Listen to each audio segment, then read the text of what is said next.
এসো না, এসো না, তুমি এসো না আমার কাছে। আমার তোমাকে দেখলে খুব ভয় লাগে। বাঁচাও, বাঁচাও, বাঁচাও। রহস্য লুকিয়ে আছে ভেতরে। YouTube channel.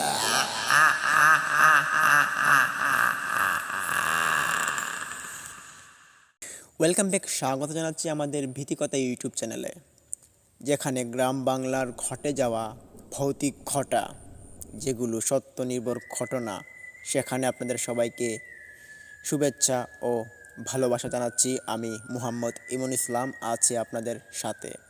আজকে শুরু থেকে শেষ পর্যন্ত আমি আপনাদের সঙ্গে থাকবো। আশা করি আপনারাও আমার সঙ্গে আজ শুরু থেকে শেষ পর্যন্ত থাকবেন। তো চলুন, দেরি করব না, কোনো রকমের ঘটনায় চলে যাব এবং অনুরোধ করে বলবো যে আপনারা যারা যারা এখনও আমাদের চ্যানেলকে সাবস্ক্রাইব করেনি তারা অবশ্যই সাবস্ক্রাইব করুন। চলুন ঘটনা শুরু করা যাক। আজকের ঘটনাটি হতে চলেছে একটু অন্যরকম ঘটনা। এই ঘটনাটি আমাদেরকে ইমেল করে পাঠিয়েছেন একজন ভাই। ওনার বাড়ি কুমিল্লা জেলায়, কুমিল্লার এক প্রত্যন্ত এলাকা যেটির নাম আখাপুর।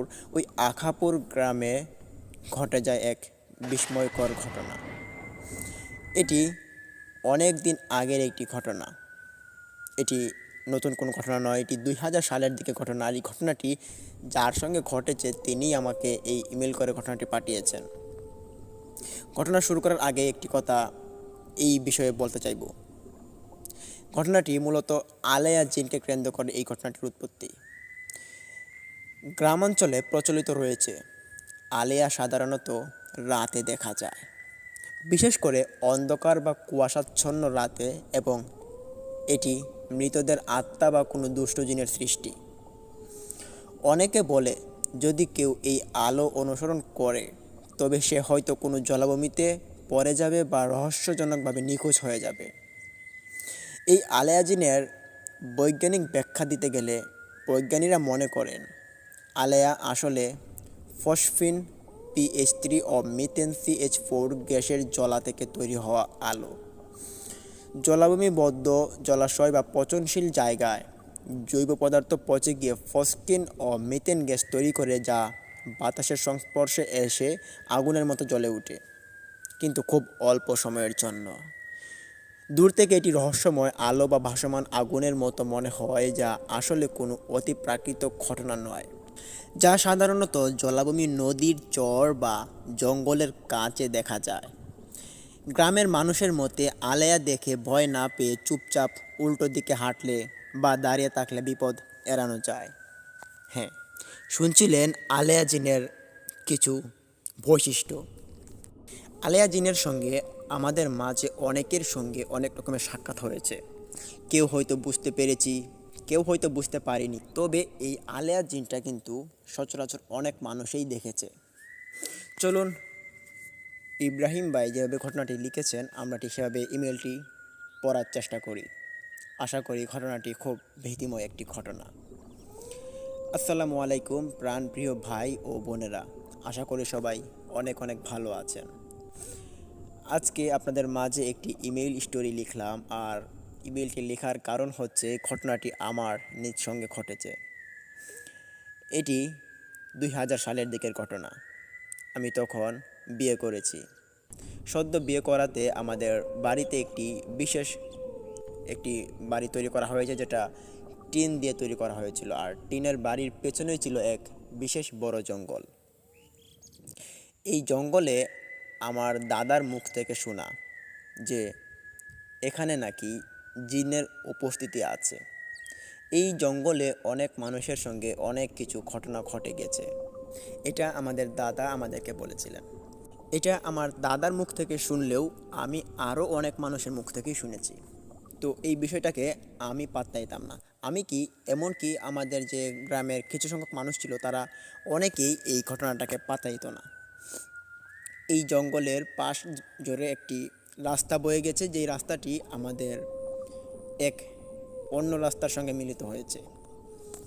তো সেদিনের কথা, রাত্রিবেলা ঘর থেকে বের হলাম, তখনই দেখতে পারি আমাদের বাড়ির পেছনে কি এক শব্দ হলো।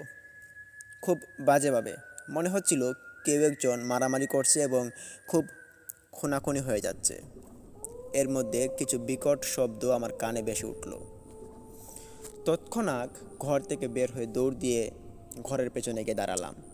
দাঁড়িয়ে দেখতে পারি ওখানে এক অদ্ভুত আলো, যেটা লাল বর্ণের। সেই আলোটা অন্য আরেকটি সাদা আলোর দিকে ছুঁড়ে যাচ্ছে এবং ক্রমাগত তারা সংঘর্ষে লিপ্ত হয়ে আছে।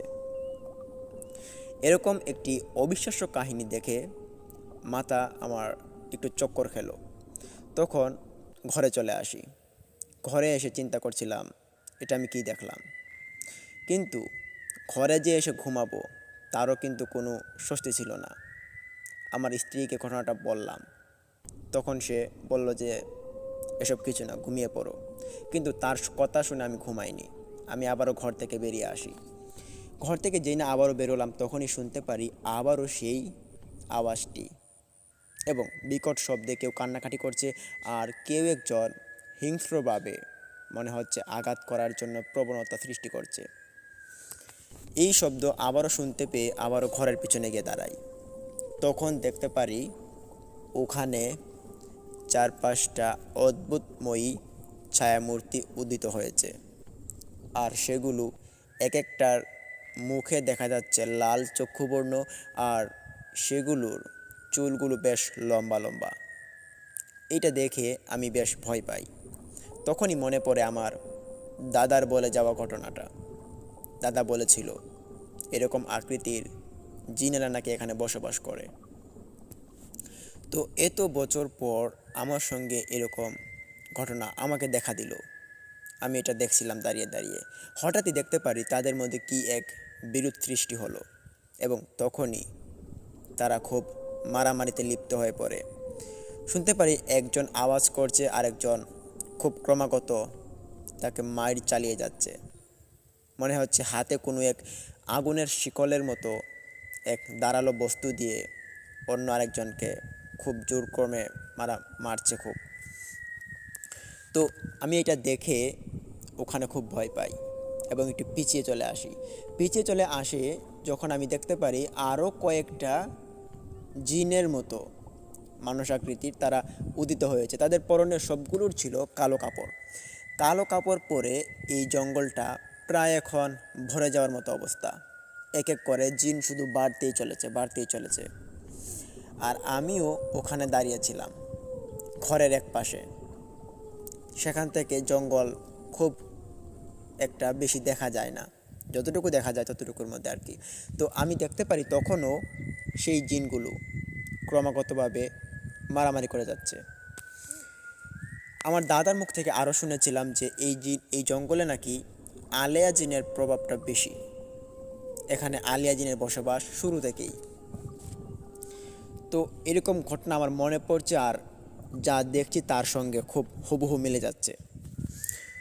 এরকম ঘটনা আমি সচরাচর আগে কোনো দিন দেখিনি। আর তারপর আরও দেখতে পারি যে এখান থেকে 2জন জিন তারা কি করলো, হাতে এক অদ্ভুতময়ী লোহা আকৃতির এবং তার মধ্যে আগুন জ্বলছে সেই একটি অস্ত্র নিয়ে তারা কোথা এক থেকে এই জঙ্গলে মাঝখানে এসে ঘেরে পড়ল।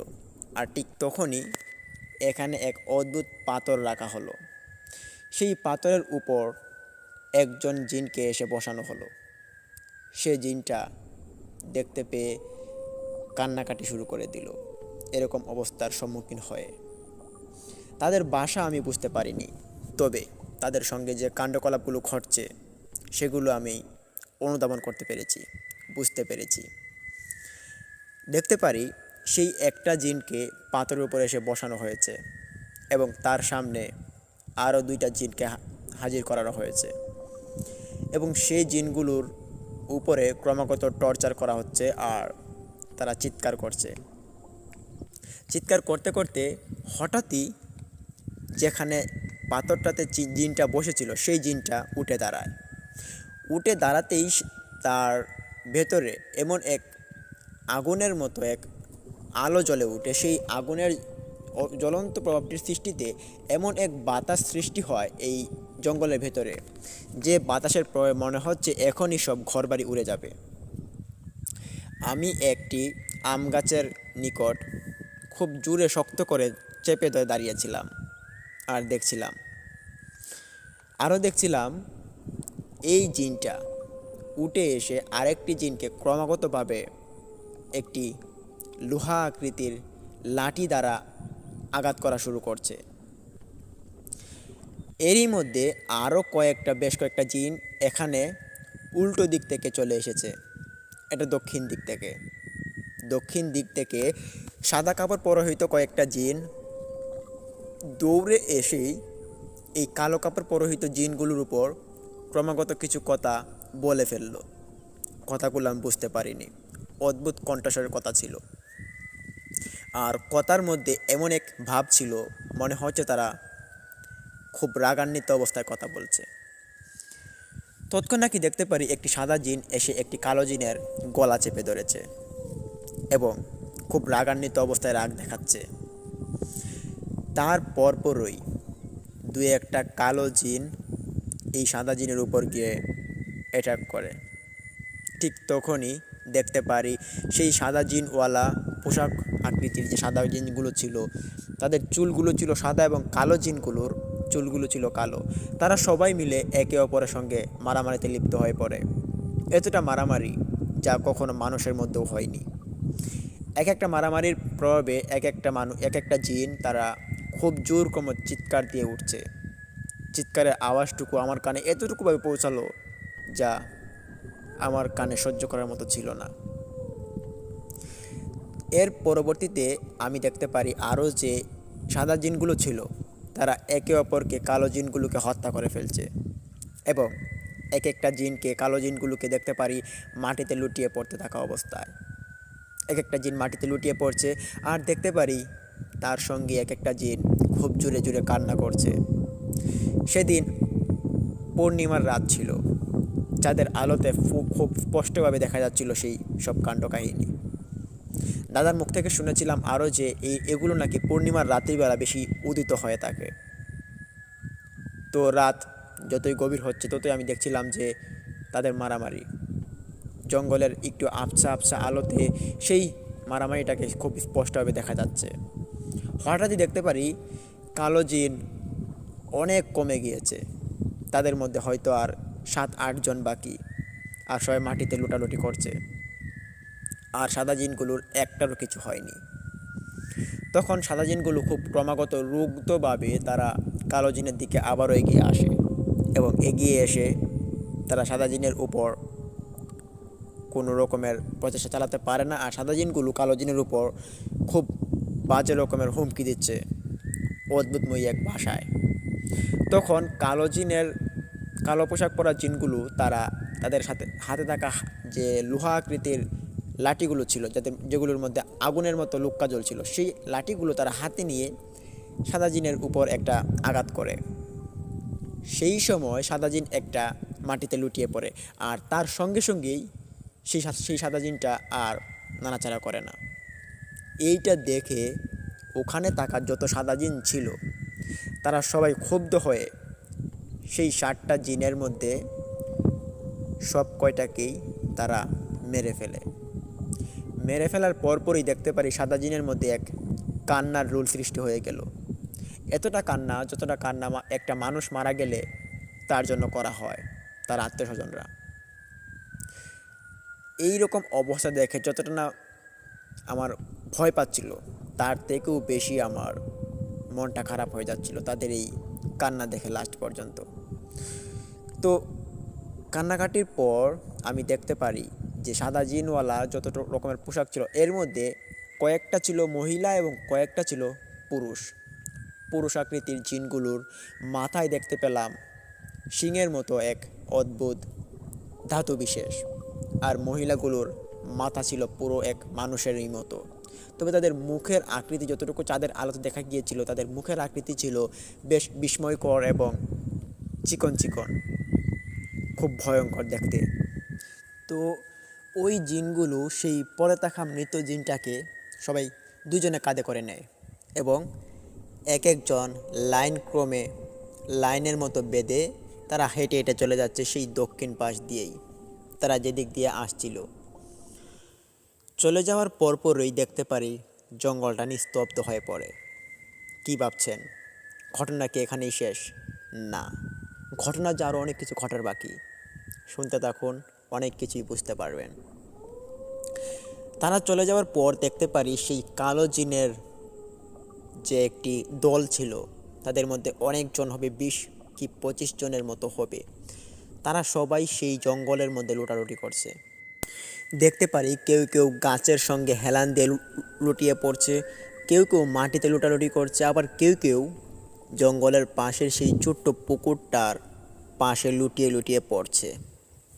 এমন একটি ভীতিকর অবস্থার সম্মুখীন আমি হয়ে আমার পুরো শরীরটা একটু পরপর শিউরে উঠছে, ঘা চমকে উঠছে। বাড়িতে গিয়ে কাউকে ডাক দেব সেই সাহসটুকু পাচ্ছিলাম না। আমার মনে কেমন জানি এক অদ্ভুত উৎফুল্ল জাগনা দেয় এগুলো দেখার জন্য।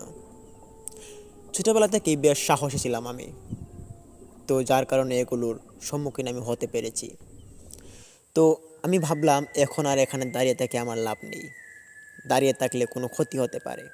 সেইটা ভেবে ঘরের কোণে থেকে ঘরে আসার জন্য রওনা দিই। ঠিক তখনই শুনতে পাই এক অদ্ভুতময়ী এক আওয়াজ। আওয়াজটা ছিল কেউ একজন জঙ্গলের পাশ দিয়ে জোরে দৌড়ক্রমে যদি হেঁটে আসে বা দৌড়ে আসে, যেরকম স্পিডে একটি আওয়াজ হয় হাঁটার, সেরকম একটি আওয়াজ। ওই আওয়াজটা শোনা মাত্রই আমি ওখানে দাঁড়িয়ে পড়ি এবং পেছন ঘুরে তাকাই। পেছন ঘুরে তাকিয়ে আমি দেখতে পারি আমাদের এলাকার সেই কবিরাজ, ওনাকে আমরা অনেকে তান্ত্রিক বলে থাকি। তো সেই তান্ত্রিক জোরক্রমে দৌড়ে আসছেন। ওনার নাম আবুল কাশেম। উনি খুব ভালো একজন তান্ত্রিক। উনি কবিরাজিতে অনেক বড় রকমের এক এক্সপার্ট, অনেক মানুষকে অনেকভাবে সাহায্য করেছেন। আমাদের আশপাশের গ্রামে যত রকমের সমস্যা হয়, এরকম ভৌতিক ঘটা, কালো জাদু, তিনি এরকম মানুষকে সাহায্য সহযোগিতা করে থাকেন। তো ওনাকে আমি দেখতে পারি সেই জঙ্গলের কোণা দিয়ে তিনি আসছেন, পূর্ব পাশ দিয়ে। ওনাকে দেখতে পেয়ে চিনে গেলাম, কারণ ওনার চুল ছিল বাবরিওয়ালা, পরনে থাকতো এক ধুতি, আর কাপড় ছিল এক এক কাপড়ের মতো, তিনি এটা শরীরে ঝুলিয়ে রাখতেন। আর ওনার সঙ্গে সবসময় একটি কাবুলি রাখতেন, যেটা এক কাপড় দিয়ে তিনি বেঁধে ওনার কাঁধে লটকিয়ে রাখতেন। তো এরকম একজন মানুষকে দেখে তো চেনা সম্ভব। তো আমি দেখতে পারি চাঁদের আলোতে সেই লোকটাই আবুল কাশেম তান্ত্রিক, তিনি দৌড়ে আসছেন। ওনাকে দেখতে পেয়ে আমার মন এক লাফ দিয়ে উঠল। আমি চিন্তা করলাম, ব্যাপার কি? আবুল কাশেম তান্ত্রিক এখন এই রাত্রি করে তিনি এদিকে কেন আসছেন? আর এখানে তো খুব ভয়ঙ্কর জিনিস ঘটে যাচ্ছে, উনি এখানে আসলে তো ওনার বিপদ হবে। তো ওনাকে আমি ডাক দিব, কিন্তু ডাকার সাহস পাইনি। আমি তখনই দেখতে পারি আবুল কাশেম চাচা তৎক্ষণাৎ জঙ্গলের ভিতরে প্রবেশ করে, এবং প্রবেশ করে তিনি ওখানে মাটিতে বসে পড়েন। মাটিতে বসে কীরকম ভাষায় এক মন্ত্র পড়া শুরু করে দেয়। সেই মন্ত্রের প্রভাবে একটি জিন ওখানে দেখতে পারি উঠে দাঁড়ায়। কালো জিনগুলো যেগুলো পড়েছিল মাটিতে, সেই জিনগুলো থেকে একটি জিন ওখানে উঠে দাঁড়ায়। উঠে দাঁড়িয়ে কবিরাজের নিকট যায়। গিয়ে দেখতে পারি যে এই জিনটা কবিরাজের সামনে গিয়ে অদ্ভুত কণ্ঠস্বরে কান্নাকাটি শুরু করে দিয়েছে, এবং খুব দুঃখজনক কণ্ঠে জানি কি বলল কবিরাজকে। তখন কবিরাজ দেখতে পারি একটি জিনের কাছে এসেছে, যে জিনটা নদীর পাড়ে পড়ে যাওয়ার মতো অবস্থা, যে পুকুরটা ছিল সেই পুকুরের পাড়ে কবিরাজটি আসেন। এসে দেখতে পারি সেই জিনের হাতে ধরে এক টান দিল। হাতে টান দেওয়ার পর সে জিনটাকে উপরে তুলল। সেই জিনটার উপরে তোলার পরপরই আরও দেখতে পারি জিনটাকে উঠে দাঁড়া করালো। দাঁড়ানোর সঙ্গে সঙ্গে আমি দেখতে পারি সেই জিনটার মুখের আকৃতি বেশ ভয়ানক ছিল, লাল চক্ষুবর্ণ, এবং পরনে কালো কাপড়টা যেন এক অদ্ভুতময়ী, ভীতিকর। তখন আমি ওখানে একা একা নিস্তব্ধ হয়ে দাঁড়িয়ে দাঁড়িয়ে কাঁপছিলাম, আর তখন চিন্তা করছিলাম আবুল কাশেম কবিরাজের এতটা পাওয়ার কি করে হলো, সে জিনের সঙ্গে দেখা করতে চলে এসেছে। তখন আরও দেখতে পারি যে আবুল কাশেম কবিরাজ তিনি এক এক করে সব কয়টা জিনকে উঠে দাঁড় করান এবং সব জিনগুলোকে উঠান। কিন্তু তন্মধ্যে কয়েকটা জিন ছিল যে জিনগুলোকে আবুল কাশেম কবিরাজ উঠালেও তারা আবার পড়ে যাচ্ছে। প্রায় কয়েকবার চেষ্টা করলেন এগুলোকে উঠানোর জন্য, কিন্তু এগুলোকে উঠানো কোনোভাবেই সম্ভব নয়। এগুলোকে যতটাই উঠানো হচ্ছে ততটাই আবার পড়ে যাচ্ছে। পড়ে যাওয়া দেখে আব্দুল কাশেম কবিরাজ তিনি এখানে আবারও একটি আগুন জ্বালিয়ে বসেন, প্রায় এটা যজ্ঞের মতো, যেটা আমরা অনেকেই চিনে থাকি। সেই যজ্ঞটা যখন উনি জ্বালানোর পর দেখতে পারি এক এক করে ওখানে থাকা কয়েকটা জিন হেঁটে হেঁটে কবিরাজের নিকট এসেছে এবং এসে তারা খুব শ্রদ্ধাপ্রবণ ভাষায় সেই কবিরাজের নিকট হাত গেড়ে বসলো এবং গোল হয়ে সেই কবিরাজের নিকট তারা যজ্ঞের কিছু হয়তো কাজ করছিল। আর তখনই দেখতে পারি পিছনে যে ৬-৭টা জিন পড়েছিল তারা উঠতে পারছে না, তারা ওখানে পড়ে আছে। পরবর্তীতে সেই জিনগুলোকে দেখতে পারি উঠে দাঁড়ায় এবং তারা সেই আগের মতো স্বাভাবিক অবস্থা হয়ে গিয়েছে, তারা এখন আর দুর্বল নেই। তৎক্ষণাৎ সেই কালো জিনগুলোকে যেগুলো পড়েছিল মাটিতে, তারা দুজন করে এক একটা জিনকে কাঁধে করে নেয় এবং দুজন করে একটা জিনের লাশে কাঁধে নিচ্ছে আর হেঁটে হেঁটে চলে যাচ্ছে তারা উত্তর পাশ দিয়ে যখন তারা চলে যাচ্ছে দেখতে পারি তখন তাদের এক অদ্ভুত কান্নার আওয়াজ শুনতে পারি, আমার কানে আসে। সেই কান্নার আওয়াজটা এতটা ক্রমাগত জোর ছিল আর এতটা ভয়ঙ্কর ছিল, যেটা শুনে আমার ভয়ে আর শিহরণ যে ভীতিকর অবস্থা এটার বাকি থাকে না। তখন আম গাছের নিকট আমি শক্ত করে দাঁড়িয়ে থাকি। তখন আরও দেখতে পারি যে জিনগুলো এক এক করে সেই কবিরাজের নিকট হাত দিয়ে শ্রদ্ধা সহিত কিছু জানায় এবং এক এক করে সেই লাশগুলোকে কাঁধে নিচ্ছে আর এখান থেকে তারা বিদায় নিচ্ছে। আস্তে আস্তে দেখতে পারি খানিকক্ষণের মধ্যেই সেই জিনগুলো সেই পড়ে থাকা জিনগুলোকে নিয়ে এখান থেকে চলে গিয়েছে। তখন অনেক রাত হয়ে গিয়েছে আর তখনই দেখতে পারি সেই কবিরাজ এখানে যজ্ঞটা শেষ করে দেয় আর জঙ্গলের আশপাশে ঘোরাঘুরির চেষ্টা করে। তারপরে দেখতে পারি কবিরাজ কিছু এক বিশেষ যেটা তিনি মাটি থেকে কুড়িয়ে নিচ্ছিলেন হাতে এবং অনেকক্ষণ তিনি এই জঙ্গলের মধ্যে কুড়ালেন, তবে কি কুড়িয়েছেন সেটা আমি দেখিনি। অন্ধকার আলোতে দেখা যাচ্ছিল না যে তিনি কি কুড়াচ্ছেন। তিনি কুড়াতে অনেকক্ষণ প্রায় আধা ঘন্টার মতো তিনি কুড়ালেন মাটিতে এবং কুড়ানোর শেষ পর্যায়ে ওনার হাতটা দেখতে পারি কিছু একটা জিনিসে হয়তো ভরে গিয়েছে এবং তিনি সেটা ওনার কাবলিতে রেখে দেন। আর তখনই তিনি জোর গলায় কিছু এক মন্ত্র পড়েন। মন্ত্র শোনার সঙ্গে সঙ্গেই আমার স্ত্রী আর বাড়িতে থাকা কিছু লোকজন উঠে চলে আসে সেই কবিরাজের মন্ত্রের প্রভাবে। তো মন্ত্রের প্রভাবে যখন তারা চলে আসে আমার কাছে এসে দেখতে পারে আমি ওখানে দাঁড়িয়ে আছি আম গাছের নিকট কাঁপছিলাম। আর তখন তারা জিজ্ঞেস করে যে কিরে কি হয়েছে, তখন কিছু বলতে পারি না তাদেরকে। তখন তারা দেখতে পারে সেই আবুল কাশেম কবিরাজ তিনি জঙ্গলের মাঝখানে দাঁড়িয়ে মন্ত্র পড়ছেন আর মন্ত্র পড়তে তিনি আস্তে আস্তে করে ওনার পূর্ব পাশ দিয়ে যে ওনার বাড়ি ওখান দিয়ে তিনি আস্তে আস্তে করে হেঁটে হেঁটে চলে যাচ্ছেন আর দু হাত উনি এমনভাবে উঠিয়ে চলে যাচ্ছেন মনে হচ্ছে উনি হয়তো কাউকে উপকৃত করে খুব খুশি হয়েছেন উনি। তো উনি চলে যাচ্ছেন হেঁটে হেঁটে। উনি চলে যাওয়ার পর আমার শরীর এতটা কাঁপতে শুরু করে যতটা কাঁপনি কোনো মানুষের স্বাভাবিক কোনো অবস্থা হয় না। আমার কাঁপনিওয়ালা শরীরটাকে আমার পরিবারের লোকজন ধরে এবং ঘরে নিয়ে আসে। ঘরে নিয়ে এসে আমার মাথায় পানি ডালে, শরীরে পানি ডালে, কোনোভাবে কাঁপনি কমছে না। পুরোটা রাত চলে যায় কাঁপনিওয়ালা শরীর। পরদিন বিকেলবেলাও শরীর কাঁপছিল, কোনো রকমের কথা বলতে পারছি না। বিকেলবেলা আমার ভাই ওই আবুল কাশেম কবিরাজকে আবার খবর দেন। তখন আবুল কাশেম কবিরাজ আমার বাড়িতে আসেন। আবুল কাশেম কবিরাজকে দেখে আমার শরীর আরও কাঁপতে শুরু করে দেয়। রাতের ওনার কাহিনী দেখে মনে পড়ছে আর কাঁপছে। তো উনি আমাকে জিজ্ঞেস করে, কি হয়েছে তোমার? তখন আমি বলতে চাই কিন্তু বলতে পারছি না।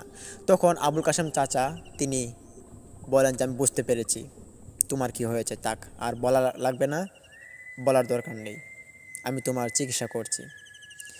খানিকক্ষণের মধ্যেই তিনি আমাকে কিছু এক পানি পড়া দিলেন এবং একটা তাবিজ শক্ত করে হাতে বেঁধে দিলেন। কয়েক মিনিট পর দেখতে পারি আমার শরীরে কাঁপুনি বন্ধ হয়ে গিয়েছে এবং শরীরটা এখন আগের থেকে বেশ ভালো লাগছে। তখন আমি মুখ ছুটে বলে ফেলি কালকে রাতের সেই সব ঘটনা। কবিরাজ তখন সামনেই ছিল। কবিরাজের মুখে যেন কুলুপিটা পড়ে গিয়েছে মনে হচ্ছিল।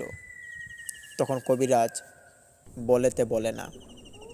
আর রাত্রিবেলা যে আমার পরিবারের লোকজন কবিরাজকে দেখেছিল সেটাও অস্বীকার করার মতো নয়। তখন কবিরাজ এই ঘটনাটা আমাদেরকে খুলে বলেন। তিনি বলেন যে কালো জিনগুলো ছিল সেই কালো জিনগুলো এই জঙ্গলের জিন। এদের মধ্যে কিছু সংখ্যক জিনকে আবুল কাশেম কবিরাজ তিনি চিনেন এবং তাদের সাহায্যে অনেক রোগীকে তিনি ভালো করেন। অনেক কিছু সাহায্য নাকি এই জিনগুলো আবুল কাশেম চাচাকে করেন, তিনি এটা বললেন। উনি আরও বললেন যে এই সাদা জিনগুলোর সঙ্গে কালো জিনগুলোর এক বিভেদ সৃষ্টি হয়, আর এই কালো জিনগুলো ছিল আলেয়া জিন, যেগুলো এখানেই বসবাস করে। তো এই বিভেদের পরপর নাকি তাদের মধ্যে এরকম একটি সংঘর্ষ হয়, আর সেই সংঘর্ষের প্রভাবেই এরকম ঘটনা ঘটে। আর কবিরাজ তখন বলল যে এরকম ঘটনা আর কাউকে না বলার জন্য, এটা গোপন রাখার জন্য। কিন্তু মুখ্যতায় আর লুক্যতায় এটা কি গোপন থাকে? এই ঘটনাটা পুরো এলাকায় ছড়িয়ে পড়ে। তারপর থেকে সবাই জানে এই আলেয়া জিনের আমাদের ঘরের পেছনের ঘটনাটা। আমাদের ঘর এখন আছে এখানে, এখন এক ভালো করে বাড়ি তৈরি করা হয়েছে, এখানে এক বিল্ডিং তৈরি করা হয়েছে। আর জঙ্গলটা অনেকটা কেটে ফেলা হয়েছে, সেখানে অনেক মানে একটি পর্যায় সৃষ্টি হয়েছে, সেখানে এখন আর ভয়ের মতো কোনো জায়গা নেই। আর জিনের ঘটনা এখন অনেকটা দেখা যায় না, সেই আগেই দেখা গিয়েছিল। আর পাশের রাস্তাটাও এখন ভালো হয়েছে, সেখানে মেরামত করে এখন মানুষ খুব হাইফাই করে এখন চলাফেরা করা হয় আর কি। তো লিসেনার্স, এটি ছিল ঘটনাটি কেমন লাগলো? ভালো লাগলে ভিডিওতে লাইক দিন, কমেন্ট করুন, কমেন্ট করে জানান ঘটনা কেমন লাগলো। আর আলেয়া জিন সম্পর্কে আপনাদের কার কেমন ধারণা সেটা অবশ্যই কমেন্টে বলতে ভুলবেন না। লিসেনার্স, অবশ্যই আমাদের চ্যানেলকে সাবস্ক্রাইব করুন, পাশে থাকা বেল আইকনটি অন করুন। এখন আমরা চলে যাব আমাদের দ্বিতীয় ঘটনায়। আশা করি দ্বিতীয় ঘটনাটি অনেক অনেক ভীতিকর হবে, আর দ্বিতীয় ঘটনাটি আপনাদের মাঝে অনেক ভালো লাগবে। চলুন শুরু করা যাক আমাদের আজকের এপিসোডের দ্বিতীয় ঘটনা। দ্বিতীয় ঘটনাটি আমার সঙ্গে শেয়ার করেছেন আমার একজন চাচা। তো ওনার সঙ্গে ঘটনাটি ঘটেছে, ওনার ভাষ্যমতে যেভাবে ঘটেছে ঘটনাটি সেভাবে আপনাদের মাঝে আমি শেয়ার করব। ঘটনাটি ঘটেছে খুব আগের, এটি 2008 কি 7 সালের ঘটনা। উনি একদিন বিলে মাছ মারার জন্য ঘর থেকে রওনা দিলেন। মাছ মারার ঘটনা যতটুকু হয় ভয়ঙ্কর, তার থেকেও বেশি হয় কিন্তু ভীতিকর। সেই ভীতিকর ঘটনা এতটা ভীতিকর হয়ে থাকে, মাঝখানে সেটির মূল স্বাদ উপভোগ করা যায়। তো আমার চাচার নাম হচ্ছে নুরুল আমিন। তিনি পুলিশের চাকরিরত অবস্থায় ছিলেন, এখন রিটায়ার্ড হয়ে এসেছেন। আর এখনই তিনি ঘটনাটি আমার সঙ্গে শেয়ার করেছেন 2 দিন আগে। ভাবলাম ঘটনাটি আপনাদের মাঝে নিয়ে আসার মতো উপযুক্ত, তাই নিয়ে আসলাম। উনি ওনার বাড়ির সামনের একটি বিল, যেটির নাম বাঁশকরখিলা। ওই বাঁশকরখিলা বিলের মধ্যে প্রত্যন্ত কয়েকটা ছোটো ছোটো খাদ রয়েছে। অনেকে এই খাদগুলোকে পাগার বলে থাকি, আবার অনেকে এগুলো ছোটো ছোটো পুকুর বলে থাকি, আবার অনেকে এগুলোকে পরিত্যক্ত খাদ বলে থাকি। হ্যাঁ, যেগুলো ক্ষেতের এক কোণে ছোটো ছোটো গর্ত করা থাকে, আর সেই গর্তের মধ্যে প্রচুর পরিমাণে মাছ পাওয়া যায়। সাধারণত এটি শিং মাছ, বোয়াল মাছ, লাটি মাছ, তারপর আরও অন্যান্য মাছ, যেগুলো পানি শুকিয়ে গেলে ধান ক্ষেতের পাশে পাওয়া যায়। তো আমার চাচা পুলিশের চাকরি করলে উনি যখন বাড়িতে ছুটিতে আসতেন তখন ওনার এক বাজে অভ্যাস ছিলেন। তো বাজে অভ্যাসটা ছিল ওনার ছোটোবেলা থেকেই উনি মাছ মারতে খুব পছন্দ করতেন। আর উনি মাছ মারার জন্য যখন ছুটিতে আসতেন তখন অনেক রকমের যন্ত্রপাতি কিনে নিয়ে আসতেন যখন চাকরি থেকে আসতেন। আর সেই দিন উনি এক কোচ কিনে নিয়ে আসেন। সাধারণত এটি গ্রামের ভাষায় কোচ বলা হয়ে থাকে, যেটা দিয়ে মাছ মারা হয়ে থাকে আর কি। আর এই কোচ দিয়ে কিন্তু সাধারণতভাবে রাতের বেলা মাছ শিকার করা হয়।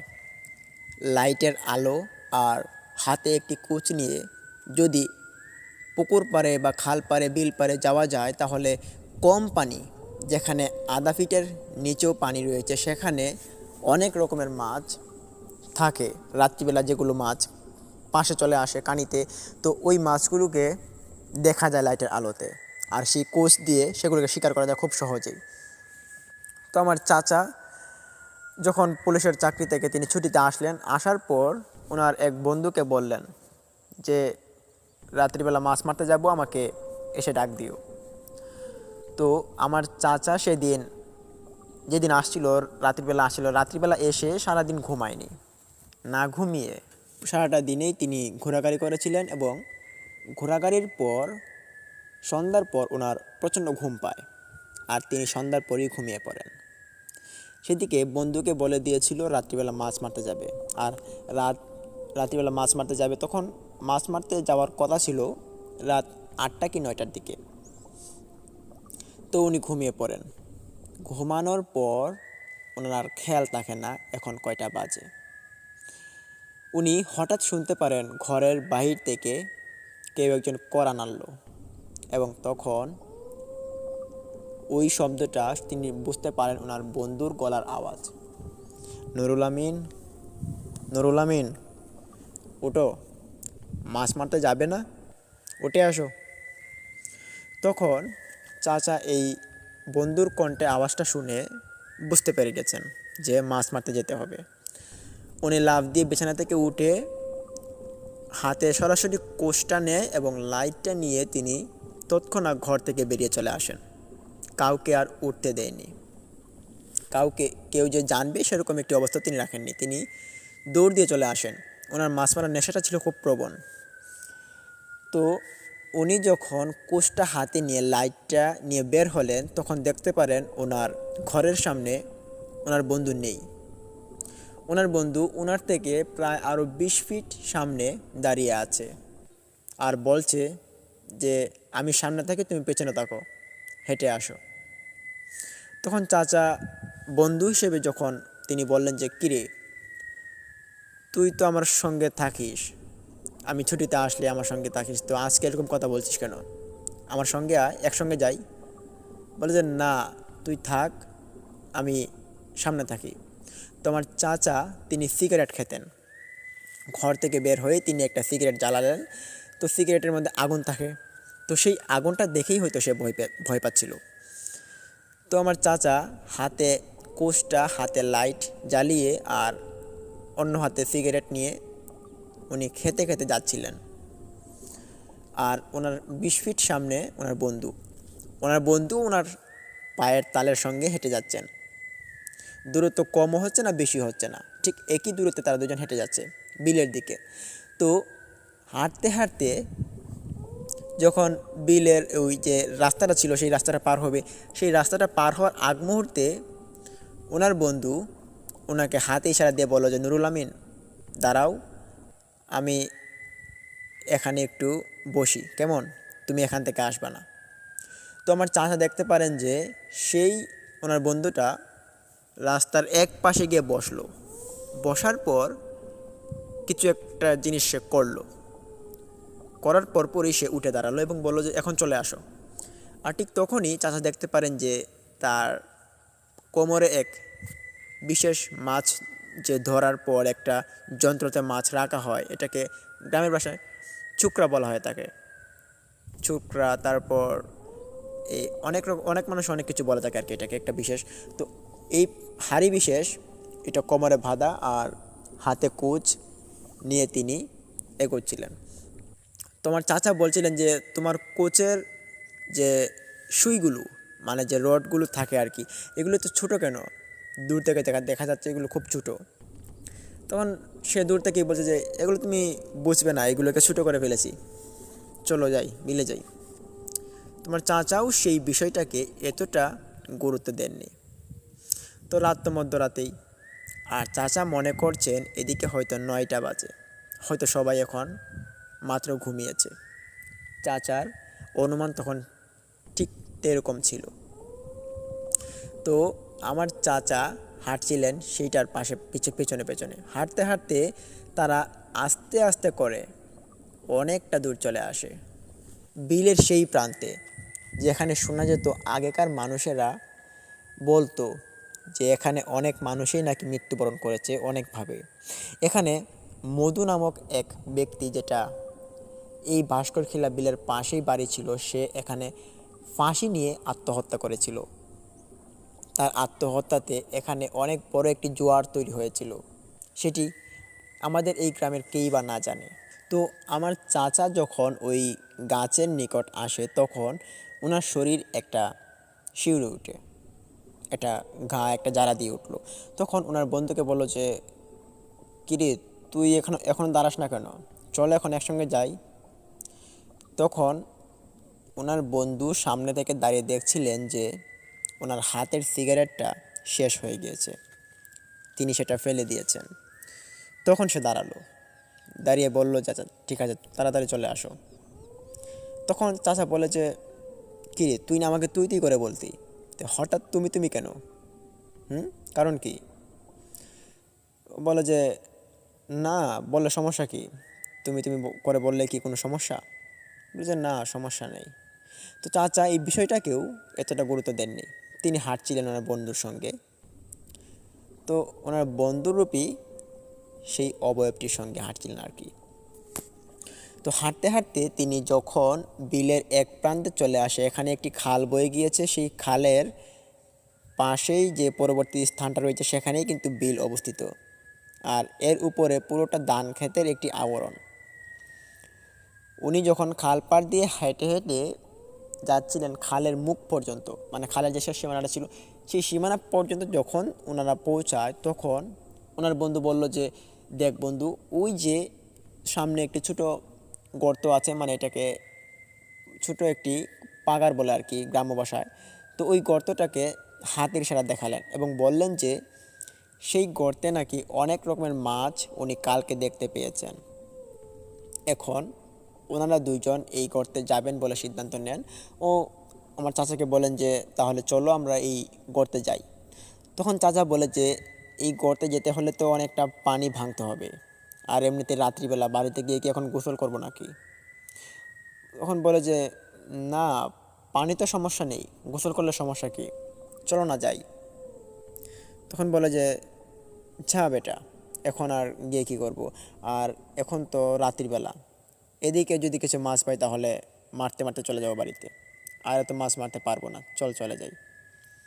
তখন ওনার বন্ধু ওনাকে বলে যে আরে ভাই, একটু সামনে গেলেই মাছ পাচ্ছি এতগুলো, তাহলে এগুলোকে আমরা ছেড়ে দিয়ে চলে আসার দরকার আছে, চল না যাই। তখন অনেক রকমের কৌতূহলী বাহানা এবং জোরাজুরিতে আমার চাচা রাজি হয়ে পড়েন, বলেন যে তাহলে চলো যাই। তো ওখানে যখন পানিতে নামলেন তখন চাচার কোমর সমান পর্যন্ত পানিতে ডুবে গিয়েছে। তখন চাচা বলছেন যে পানি তো ভাই খুব বেশি, দেখ। বলে যে আরে কোমর সমান পানি, আয়। তো তারা হাঁটছিলেন কোমর সমান পানিতে, হাঁটতে হাঁটতে সেই ছোটো গর্তটাতে তারা গিয়ে পৌঁছায়। গর্তের পাশে আইল বাঁধা ছিল, সেই আইলের ভেতরে একটি ছোট গর্তের ভেতরে পানি ছিল, সেই পানির ভিতরে যখন তারা উঠে দাঁড়ায় সেই মানে আইলটার উপরে, আইলের উপরে উঠে দাঁড়িয়ে তারা দেখতে পারে সেখানে অনেক অনেক প্রচুর পরিমাণে মাছের সমাগম। কিছু কিছু মাছ লাফিয়ে লাফিয়ে পাড়ে উঠে পড়ছে, কিছু কিছু মাছ লাফিয়ে গর্ত থেকে বেরিয়ে যাচ্ছে, আবার কিছু কিছু মাছ বাহির থেকে লাফিয়ে গর্তের ভিতরে আসছে। গর্তটা ছিল বেশ এই 20 থেকে 25 ফিট গোল গোলাকৃতি গর্ত ছিল। তো এরকম অবস্থা দেখে আমার চাচার মাথার হুঁশ চলে যায়। তিনি তখন কীভাবে মাছগুলোকে মারবেন সেই চিন্তায় তিনি মগ্ন হয়ে পড়েন। ওনার বন্ধুকে তখন বলে যে, আরে ভাই তাড়াতাড়ি লাম, দেখ কত রকমের মাছ, তাড়াতাড়ি মারতে হবে। তো চাচা এই কথা বলার পর তিনি দেখতে পারেন যে ওনার বন্ধু ওখানে দাঁড়িয়ে আছেন। তিনি কোনো নাড়া শব্দ করছে না, কোনো সাড়া শব্দ করছে না। তো চাচা বলেন যে, কী ব্যাপার, আয় মাছ মারি। বলে যে, আগে তুমি নামো, তারপর আমি নামি। তো চাচা বলেন, আচ্ছা ঠিক আছে আমি নামছি। এই কথা বলেই চাচা কোষটা হাতের থেকে মাটিতে রেখে দেয়, কেননা মাছ এখানে এত পরিমাণে বেড়েছে এগুলোকে হাতে ধরা সম্ভব। তাই উনি হাতে ধরার জন্যই কোষটাকে উপরে রেখে তিনি পানিতে নেমে পড়লেন। পানিতে নামার সঙ্গে সঙ্গে তিনি দেখতে পারলেন ওনার গলা অবধি পানিতে পরিপূর্ণ হয়ে গিয়েছে সাইডেই। এত পানি থাকবে এখানে তিনি অনুমান করতে পারেননি, এবং তিনি তৎক্ষণাৎ লাফিয়ে ওঠার চেষ্টা করে। লাফিয়ে যখন তিনি পাগারের উপর থেকে উঠে পড়েন তখনই দেখতে পারেন ওনার সঙ্গে যে বন্ধুটা আসছিল সেই বন্ধুটা এখন আর এই গর্তের পাড়ে দাঁড়িয়ে নেই। কিরে, বন্ধু কোথায় গেল? বন্ধুকে আশপাশে খোঁজাখুঁজি করছেন। এই 10 সেকেন্ডের ভেতরে তো বন্ধুর এত দূর চলে যাওয়ার মতো কথা নয় যেখানে আমার দৃষ্টি যাবে না। তো উনি লাইট দিয়েও খুঁজছিলেন পানির আশপাশে, কিন্তু কোথাও ওনার বন্ধুকে খুঁজে পাওয়া যাচ্ছে না। এখন চাচা পড়লেন এক মহা মুসিবতে। এই বিলের মধ্যবর্তী স্থানে এসে তিনি একা হয়ে গেলেন, আর ওনার সঙ্গে যে বন্ধুটা আসছে সেই বন্ধুটা এখন আর পাওয়া যাচ্ছে না। তখন চাচা বুঝতে পারেন যে ওনার সঙ্গে হয়তো কোনো অস্বাভাবিক কর্মকাণ্ড ঘটতে চলেছে। কিন্তু এদিকে তিনি পেছনে তাকিয়ে দেখতে পারছেন যে মাছের সীমা নেই। এতটা মাছ বেড়ে গিয়েছে যে মাছগুলোকে দেখলে শুধু ওনার লোভ জন্মায়। এমনকি কোনো মানুষও যদি মাছগুলোকে দেখতো তাহলে তারও এরকম লোভ জন্মাতো। তো চাচা করলেন কি যে এই মাছগুলোকে দেখে উনি ধরার জন্য আবারও চেষ্টা চালানো যান। যে উনি ভাবলেন বন্ধু যেখানে সেখানে যাক, সেটা দেখে আমার লাভ নেই, কিছু মাছ ধরে নিই তারপর বাড়ি চলে যাব। তো এইটা ভেবে তিনি ওই গর্তের পাড়ে দাঁড়িয়েছিলেন, আর সেই গর্তের পাড়ে বড় বড় কয়েকটা মাগুর মাছ লাফাতে লাফাতে গর্তের পাড়ে উঠে পড়ে। আর সেই মাগুর মাছগুলোকে আমার চাচা খুব শক্ত করে ধরে। গর্তের পাড়ে তো শুকনো ছিল, তো শুকনো থেকে মাগুর মাছগুলোকে ধরতে খুব বেশি একটা কষ্ট হয়নি, তিনি ধরে ফেলেন। আর ধরে ওনার ব্যাগের ভিতরে সব কটা মাগুর মাছকে তিনি রাখেন। মাগুর মাছ প্রায় 7টা কি 8টা তিনি এখানে ধরেছেন। আর যতগুলো কই মাছ ছিল, শিং মাছ, সেগুলো তিনি ধরেননি, কারণ সেগুলোকে ধরার মতো তো ওনার সময় ছিল না। 7-8টা মাগুর ধরতেই ওনার ব্যাগটা পরিপূর্ণ হয়ে ভরে গিয়েছে, এত বড় বড় মাগুর ছিল। উনি ভাবলেন এখন বাড়ি চলে যাবেন।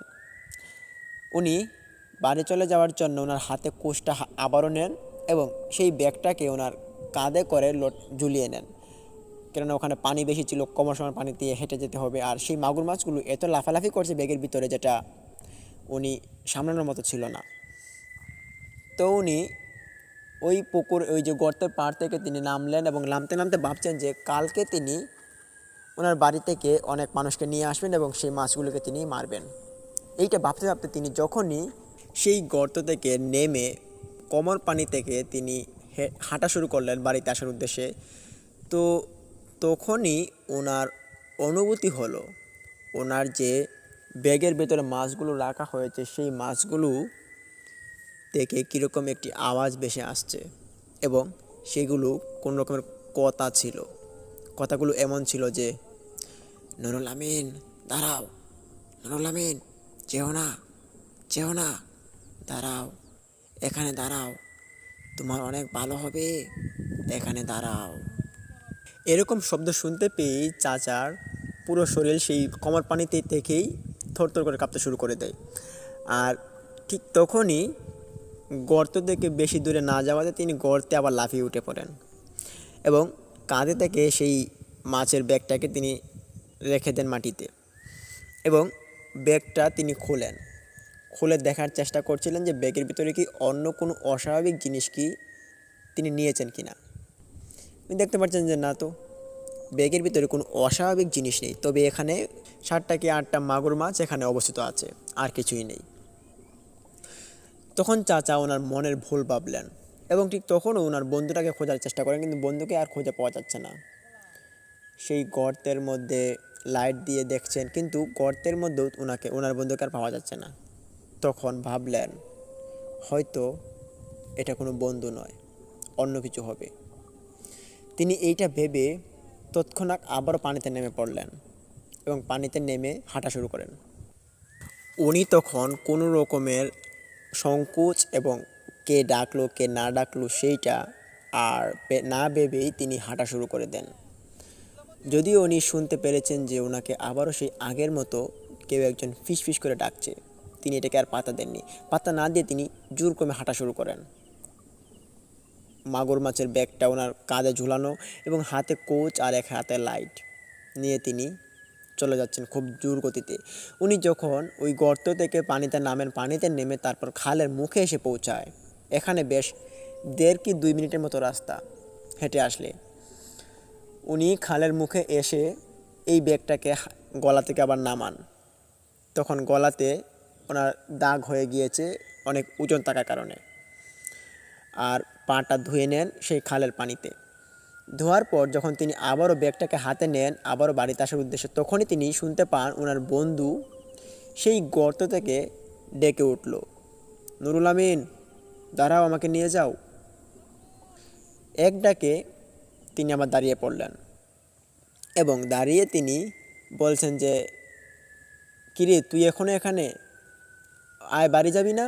আর তুই এতক্ষণ কই ছিলি? তুই তো আমাকে ভয় পেয়ে দিচ্ছিলি, এতক্ষণ কোথায় ছিলি তুই?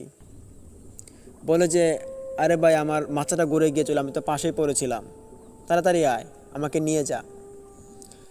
তখন চাচা বলে যে, তুই মাথা ঘুরিয়ে পড়ে গিয়েছিলি আর আমি দেখিনি, কোন পাশে পড়েছিলি? বলে যে, ওই যে অপর পাশে।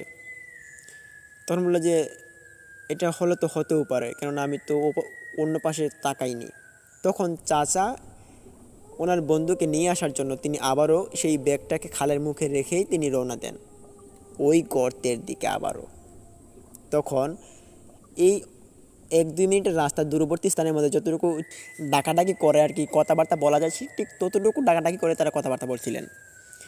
তো কথা বলতে বলতে তারা যখন একে অপরের সংঘর্ষের দিকে এগিয়ে মিলিত হচ্ছিলেন, মানে এখন আর 3-4 ফিট জায়গা বাকি, এখনই চাচা গিয়ে সেই গর্তের পাড়ে উঠবেন। সেই গর্তের পাড়ে ওঠার সঙ্গে সঙ্গেই তিনি দেখতে পারলেন যে গর্তের ভেতরে তিনি একটু আগে দেখতে পারছিলেন যে মাছের সীমা নেই, সেখানে এখন একটা মাছও নেই। মাছগুলো কোথায় গেল জিজ্ঞেস করলেন ওনার বন্ধুকে। বলে যে, মাছ কোথায় গেল আমি তো বলতে পারলাম না, চলো এখন আমরা বাড়ি চলে যাই। তো বলে যে, আচ্ছা ঠিক আছে চলো, আমার মাছ 7-8টা কি মাগুর মেরেছিলাম, সেই মাছগুলো ওখানে রেখে আসছি। এই কথা বলে তারা দুইজন পানিতে নামে। পানিতে নামার সঙ্গে সঙ্গেই চাচা কথা বলছিলেন 10-15 সেকেন্ড। এরপরেই তিনি দেখতে পারেন যে ওনার সঙ্গে বন্ধুটা কোনো কথা বলছে না, যেটা ওনার পেছনে ছিল। সেই বন্ধুটাকে তিনি কথা বলতে না দেখে উনি এক অবাক হলেন এবং পিছনে তাকালেন। পিছনে তাকিয়ে তিনি দেখতে পারেন যে ওনার বন্ধুটা আর নেই। বন্ধুকে দেখতে না পেয়ে আবারও 3-4টা ডাক দিলেন, কিন্তু বন্ধু কোনো রকম শব্দ করলো না। তখন তিনি আবারও হাঁটা শুরু করলেন বাড়ির দিকে। তিনি তখন আর বুঝতে বাকি ছিল না যে এটা তার কোনো বন্ধু নয়, এটা আসলে তিনি প্রথমে যেটা ভেবেছিলেন ঠিক সেটাই, কোনো অবয়ব বা কোনো পিশাচ হবে। তখন চাচা হাঁটা শুরু করেন। হাঁটতে হাঁটতে এক পর্যায়ে চাচার পা এত জোরে আটকে গেল যেটা উনি ছোটাতে পারছেন না। উনি তখন ওনার পাকে ছুটানোর জন্য বিভিন্নভাবে চেষ্টা করছেন, কিন্তু পাকে ছুটানোর মতো কোনো শক্তি তিনি পাচ্ছেন না। এদিকে হাতের যে লাইট ছিল, সেই লাইটটা শুধু হাতে ছিল, আর কোচ ছিল, আর কোচ আর মাছ তো উনি পাড়ি রেখে চলে আসছিলেন, আর লাইট হাতে নিয়ে তিনি জোরাজুরি করছিলেন সেই পাটাকে ছুটানোর জন্য। এই কমসমান পানির মধ্যে পা ছুটানো একটা বেহাল দায় হয়ে পড়ে। তো পা চুলাতে না পেরে তিনি এখানে বেশ কৌতূহলবশত চিৎকার শুরু করে দেন।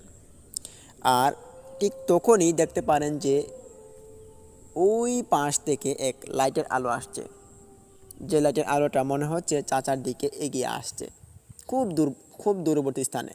আর চাচা তখন এখানে দাঁড়িয়ে দাঁড়িয়ে চিৎকার করছেন যে কেউ থাকলে আমাকে বাঁচাও, আমাকে বাঁচাও। তখন এই লাইটওয়ালা নৌকার যে লোকটা ছিল সেই লোকটা চাচার নিকট এগিয়ে আসছে। তো চাচা দেখেই বুঝতে পারছিলেন যে রাত্রিবেলা, যে রাতের শেষ প্রহরে যখন ফজরের আগে কিছু সংখ্যক লোক এই বিলে বের হয়, কারেন্টের নামক একটি জাল আছে, যে জালটা মানুষ পানিতে পাতে তো সকালবেলা এসে তুলে আর বাজারে নিয়ে যায়। তো বাজারে নিয়ে যাওয়ার জন্য তারা ফজরের আগে এখানে আসতে হয়, আর ফজরের আগে মাছগুলো তুলেই কিন্তু তারা বাড়িতে নিয়ে যায় আর সেখান থেকে বাজারে। তো চাচা দেখে বুঝতে পারছেন যে হয়তো এখন ফজরের আজান দেবে। তিনি তখন অনুমানও করতে পারছেন না যে এখন কি ফজরের টাইম নাকি রাত 8টা বাজে। তো রাত 8টা বাজলে এখানে অনেক মানুষ থাকার কথা, কিন্তু এখানে অনেক মানুষও নেই।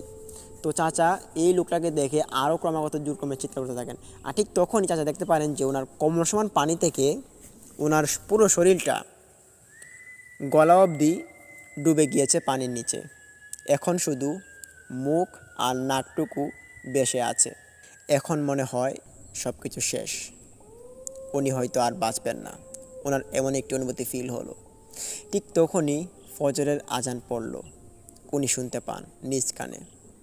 আর ঠিক তখনই আকাশের দিকে তাকিয়ে উনি নিঃশব্দ কণ্ঠস্বরে শেষ নিঃশ্বাস ত্যাগ করবেন এমন একটি অবস্থার মতো তিনি একটি বাহানা, একটি আকুতি করেন।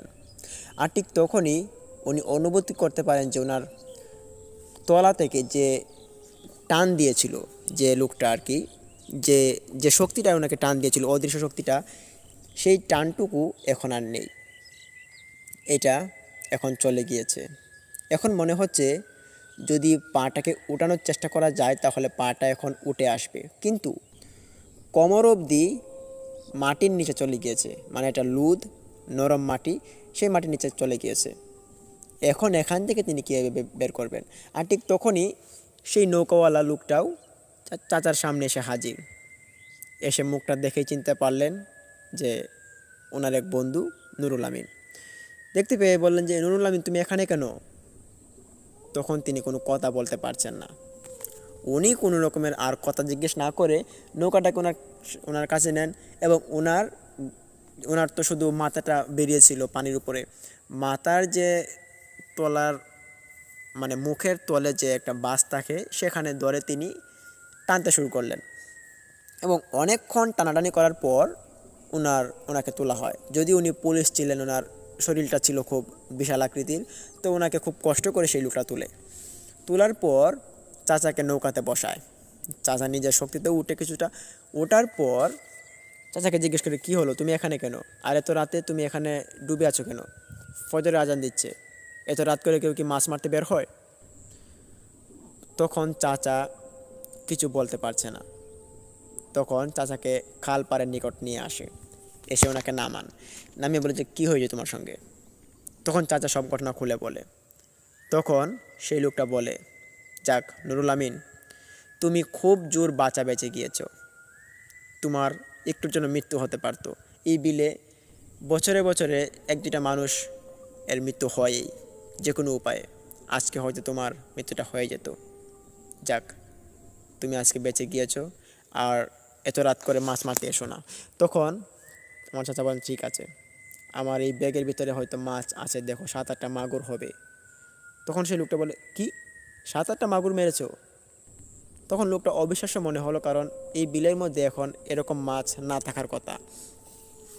তো গিয়ে দেখতে পারে যে ব্যাগের ভিতরে 7-8টা মাটির চাকা, যে মাটির চাকাগুলো ব্যাগের ভিতরে রাখা ছিল, আর কোনো রকম মাছ নেই। তো উনি গিয়ে দেখতে পেয়ে হাসলেন এবং হেসে বললেন যে নুরুল আমিন, তোমার ব্যাগে তো মাটির চাকা রাখা বড় বড়, এগুলো তো মাগুর নয়, তোমার সঙ্গে না জানি কী ঘটনা ঘটেছে, তাড়াতাড়ি বাড়ি চলে যাও। তখন চাচাও এসে দেখতে পারে যে একই ঘটনা, যে মাটির চাকা। তখন তিনি এটাকে পরীক্ষা করার জন্য সেই মাটির চাকাকেই তিনি ব্যাগে করে বাড়িতে নিয়ে চলে আসেন। বাড়িতে আসার পর দেখতে পারেন যে ওনার স্ত্রী তিনি বাড়ির সামনে দাঁড়িয়ে আছেন ওনাকে দেখতে না পেয়ে। এত রাতে কোথায় বেরিয়ে গেল। তো ওনাকে দেখতে পেয়ে দেখলেন যে ওনার পুরো শরীরটা কাদাযুক্ত হয়ে আছে, মানে কাদায় পরিপূর্ণ পুরো শরীর। আর ওনার হাতে একটি ভারী ব্যাগ। তখন দেখতে পারে যে ব্যাগের ভিতরে মাটির চাকা আর ওনার শরীরটা কাদায় পড়া। জিজ্ঞেস করলে তো উনি চিৎকার করে সবাইকে ঘর থেকে বের করিয়ে তারপর সব ঘটনা সবাইকে একসঙ্গে খুলে বলে। তারপর এই মাটির চাকাগুলোকে একটি ভালো কবিরাজকে দেখানো হয়। তখন কবিরাজ বলে যে এগুলো হয়তো তোমাকে চোখের দান্দা দেখিয়ে কোনো পিশাচ তোমাকে মারার চেষ্টা করেছিল। আর এই মাটির চাকাগুলো মাটির চাকাই ছিল, এগুলো কোনো মাছ ছিল না, তোমার চোখে ভুল দেখেছিলে, এগুলোকে মাগুর মাছ ভেবে এগুলোকে ধরেছিলে। তো যাই হোক, তুমি খুব জোর বাঁচে বেঁচে গিয়েছো, আর এত রাত করে মাছ মারতে যেও না। তখন আমার চাচা সেই বন্ধুটাকে খোঁজ নিলেন যে বন্ধুটা এখন কোথায়। তো সেই রাতে নাকি বন্ধু সেদিনই তার মেয়ের বাড়িতে চলে গিয়েছিল, মানে তার মেয়েকে যেখানে বিয়ে দিয়েছিল সেই বিকেলবেলা তিনি চলে গিয়েছিলেন। তো এই যে ঘটনাটা তারপর ওনার বন্ধুকে খুলে বলে, ওনার বন্ধু তখন খুব ভয় পায়। তো এর পরবর্তীতে উনি আর মাছ মারার নেশাটা খুব কমে যায়, উনি মাছ মারতে খুব কম যায়। কিন্তু এখন ইদানিং দেখা যায় উনি আবারও মাছ মারতে যান। তো ওনার সঙ্গে এরকম ঘটনা আর না ঘটুক, সেটাই ভালো হয়। উনি এখন রিটায়ার্ডে আসছেন, আর মাছ মারার নেশাটা ওনার অনেক প্রবণতা। তো লিসেনার্স, এটি ছিল আজকের আমাদের এপিসোডের 2টি ঘটনা।